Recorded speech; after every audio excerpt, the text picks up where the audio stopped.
Hello, you have chosen a laminate floor with Top Connect installation by HARO. A good choice. Today I'll show you step by step how to install it as a floating floor. First, sweep and vacuum the room thoroughly. The subfloor has to be free from dust and dirt. To make sure that there are enough boards to finish, we will measure the surface area for installation again. We don't want to end up with too few elements when we're almost finished. Measure the space of the room as accurately as possible. Length times width. We add another 5 to 10% to the calculated square meters. There will always be a bit of cutting waste during installation. Before we start with the actual installation, we have to decide in which direction we will install the boards. Here there's no right or wrong. Installing the elements sideways can make a narrow space appear wider. If you focus on the lengthwise direction of a room, you emphasize the natural shape of the room.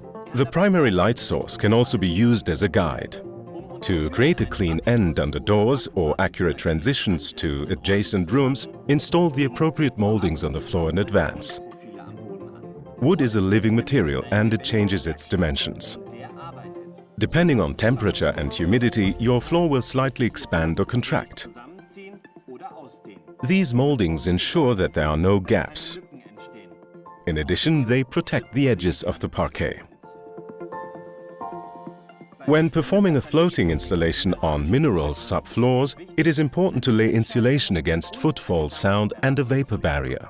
You will find different systems in our product range. In today's installation, we will use a sound-absorbing layer with integrated vapor barrier. And this is where it really gets serious. We are going to start the installation of your floor. We'll start in the right-hand corner. Please remember to leave an expansion gap of about 10 mm from the wall. Distance spacers are the easiest way to keep an even distance on all sides. With the next board, you will notice that the Top Connect installation system works quite easily.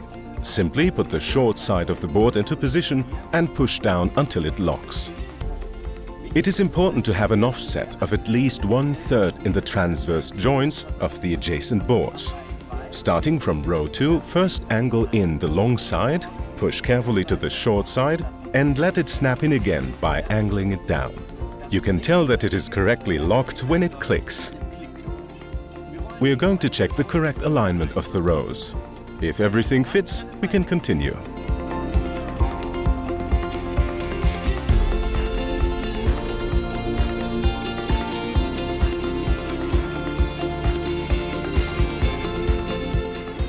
The elements rarely fit exactly at the end.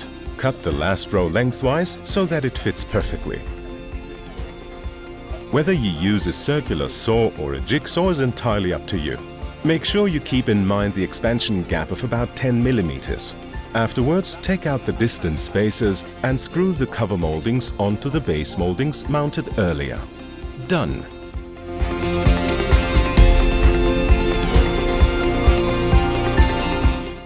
Enjoy your new HARO floor.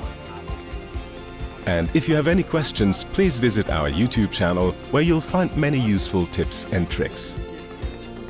See you soon!